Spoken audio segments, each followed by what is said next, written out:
We're doing Chapter 27, World War II. The Great Depression hit Germany after the brief golden era, thrusting millions back into poverty. The Germans had enough, so Hitler came to rise. His policies focused mainly around the opposition of the Treaty of Versailles and German expansionism. Also, he used blitzkrieg to quickly conquer his enemies. He gained two major allies, Austria and Italy, eventually forming the Axis powers with other local nations. Britain and France, under Chamberlain, followed an appeasement policy, hoping that by giving Hitler some of what he wanted, he could be satisfied. Upon seeing the weakness of the Western countries, Hitler decided to attack Poland. Britain looked to the Soviets for help, but they had signed the non-aggression pact with Hitler, allowing them to take the other half of Poland. The decision of Hitler to attack Poland was the last straw. The Western states saw this as over the top and proceeded to declare war on Germany and her allies. World War II had begun. The Second World War can be divided into three spheres: the Pacific, the East, and the West. In the West, after declarations of war by Britain and France, Germany unleashed a rapid blitzkrieg attack through France and aerial bombing Britain in the Blitz. The British broke the Enigma cipher, helping forewarn them of German bombing raids, before collaborating with the Americans to push the Germans out of Europe. In the East, the Germans invaded the USSR, unleashing Operation Barbarossa.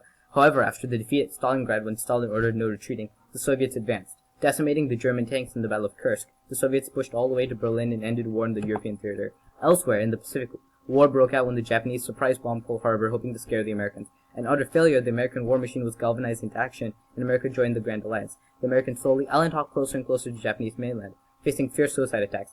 Finally, President Truman opted to drop 2 nuclear bombs on Japan instead, causing it to surrender. The Nazi New Order was a political order that Germany wanted to impose. Economically, the Germans seized raw materials, machines, and food.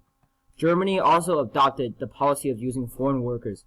Many tried to resist against the Nazis. Stauffenberg almost killed Hitler. The final solution was the annihilation of the Jewish people. Death camps were created to kill as many Jews as possible. Only the Germans, Hitler once said, can really organize Europe. British mobilized their resources better than others. For the Russians, the initial defeats led to mobilization. For the United States, the home front was quite different. And last in Germany, total mobilization did not occur until July of 1944. Bombing of civilians were used to pressure the government into making peace. Essentially, the innocent civilians were forced into the war. World War II had tremendous negative impacts on the world. Over 21 million soldiers and 40 million civilians were killed, with the Soviet Union suffering the most. At the Tehran conference, the Big Three decided the final assault on Germany. At the moment, there were cordial relations between the two Western powers and Stalin.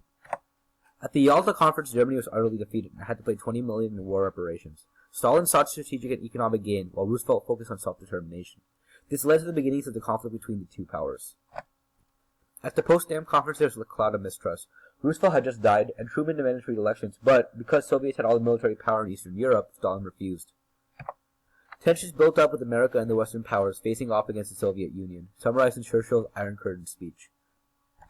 Both World War I and World War II were similar in that they involved the buildup of alliances that were disrupted by Hitler's various military aggressions, leading to ultimate retaliation involving all the major powers.